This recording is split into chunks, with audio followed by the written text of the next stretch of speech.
Hi hello friends, welcome to Ridhi Ruchi. ಇವತ್ತು ನಾವು mutton gravy ಹೇಗೆ ಮಾಡ್ಕೊಳ್ಳೋದು ಅಂತ ಹೇಳ್ಕೊಡ್ತೀನಿ.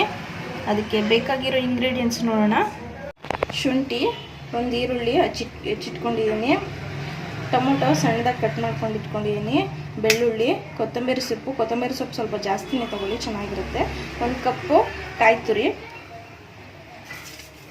ಗಸಗಸೆ 1/2 ಟೇಬಲ್ ಸ್ಪೂನು, ಮೆಣಸು 1/2 ಟೇಬಲ್ ಸ್ಪೂನು, ಚಕ್ಕೆ ಲವಂಗ ಒಂದು 4 ತೊಗೊಂಡಿದ್ದೀನಿ, ಖಾರದ ಪುಡಿ ಖಾರದ ಪುಡಿ 2 ಟೇಬಲ್ ಸ್ಪೂನು, ಧನಿಯಾ 1 ಟೇಬಲ್ ಸ್ಪೂನ್ ತೊಗೊಂಡಿದ್ದೀನಿ. ನೋಡಿ ಫ್ರೆಂಡ್ಸ್, ಇವಾಗ ಇಷ್ಟು ಇಂಗ್ರೀಡಿಯೆಂಟ್ಸ್ನ ಮಿಕ್ಸಿಗೆ ಹಾಕಿ ರುಬ್ಕೊಳ್ಳೋಣ.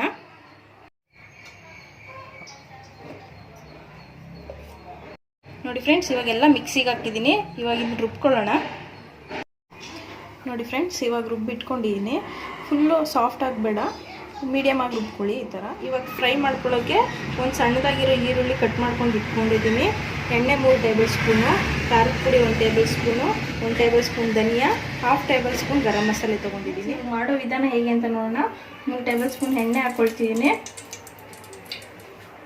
ನೆಕ್ಸ್ಟ್ ಎಣ್ಣೆ ಬಿಸಿ ಆದಮೇಲೆ ಕಟ್ ಮಾಡಿ ಇಟ್ಕೊಂಡಿರೋವಂಥ ಈರುಳ್ಳಿ ಹಾಕ್ಕೊಳ್ತೀನಿ. ಚೆನ್ನಾಗಿ ಫ್ರೈ ಮಾಡ್ಕೊಳ್ಳಿ ಈರುಳ್ಳಿನ.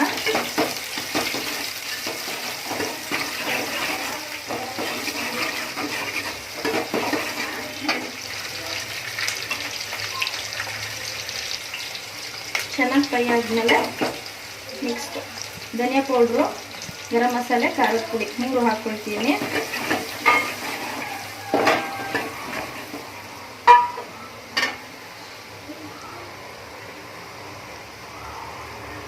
ಹಾಕಾದ್ಮೇಲೆ ಫ್ರೆಂಡ್ಸ್, ಇವಾಗ ರುಬ್ಬಿಟ್ಕೊಂಡಿರೋ ಮಸಾಲೆನ ಮಿಕ್ಸ್ ಮಾಡ್ತೀನಿ.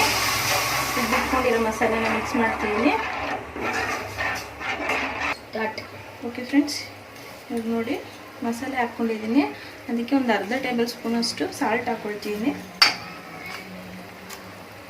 ಸಾಲ್ಟ್ ಹಾಕ್ಕೊಂಡಾದ್ಮೇಲೆ ಮಸಾಲೆ ಎಲ್ಲ ಒಂದು ಕುದಿ ಬರಬೇಕು, ಚೆನ್ನಾಗಿ ಎಣ್ಣೆಲಿ ಒಂದ್ಸರಿ ಬೇಯಬೇಕು. ಓಕೆ ನೋಡಿ ಫ್ರೆಂಡ್ಸ್, ಇವಾಗ ಮಟನ್ನ ಇದಕ್ಕೆ ಹಾಕ್ಕೊಳ್ತಿದ್ದೀನಿ.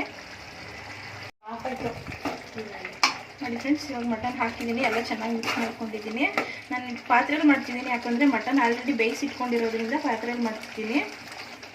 ಇವಾಗ ಸ್ವಲ್ಪ ಗೊಜ್ಜು ಥರ ಹಾಕಬೇಕು, ಬೇಯಿಸ್ಕೊಳ್ಳೋಣ ಚೆನ್ನಾಗಿ, ಮಟನ್ ಗೊಜ್ಜು ಥರ ಆಗೋಕ್ಕೆ. ಓಕೆ ಫ್ರೆಂಡ್ಸ್, ನೋಡಿ ಇವಾಗ ಫುಲ್ಲು ನೀರೆಲ್ಲ ಸ್ವಲ್ಪ ಡ್ರೈ ಆಗಿದೆ, ಗ್ರೇವಿ ಥರ ಆಗಿದೆ. ಇವಾಗ ಈ ಕನ್ಸಿಸ್ಟೆನ್ಸಿ ಇರುವಾಗ ಸ್ವಲ್ಪ ನಿಂಬೆ ರಸ ಹಾಕ್ಕೊಳ್ಳೋಣ.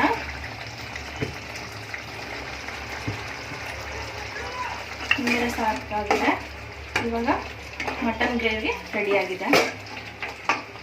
ಫ್ರೆಂಡ್ಸ್, ಈ ವಿಡಿಯೋ ನಿಮ್ಗೆ ಇಷ್ಟ ಆದರೆ ನಮ್ಮ ಚಾನಲ್ನ ಸಬ್ಸ್ಕ್ರೈಬ್ ಮಾಡಿ, ಶೇರ್ ಮಾಡಿ, ಲೈಕ್ ಮಾಡಿ. ಏನಾರ ಅನಿಸಿಕೆಗಳಿದ್ರೆ ಕಮೆಂಟ್ ಮೂಲಕ ತಿಳಿಸಿ. ನೆಕ್ಸ್ಟ್ ವಿಡಿಯೋದಲ್ಲಿ ಮತ್ತೆ ಭೇಟಿಯಾಗೋಣ. Thank you.